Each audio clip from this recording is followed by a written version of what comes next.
अगर आपको hyper acidity या सीने या मैदे में जलन का मसला है, तो आपने 3-4 घंटे के बाद थोड़ी-थोड़ी मिकदार में खाना खाते रहना है। उससे क्या होगा कि हमारे मैदे के अंदर जो परत होती है, जिसको हम म्यूकस लेयर कहते हैं, वो बरकरार रहेगी। अगर आप भूखे पेट रहते हैं, तो हमारे मैदे की परत, जो म्यूकस लेयर है, वो हट सकती है, जिससे आपको सीने में जलन या एसिडिटी के मसाइल पेश आ सकते हैं।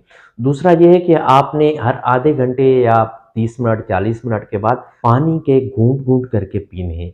उससे आप हाइपर एसिडिटी को कंट्रोल कर सकते हैं। इसके अलावा आपने हर घंटे डेढ़ के बाद आधा केला खाना है।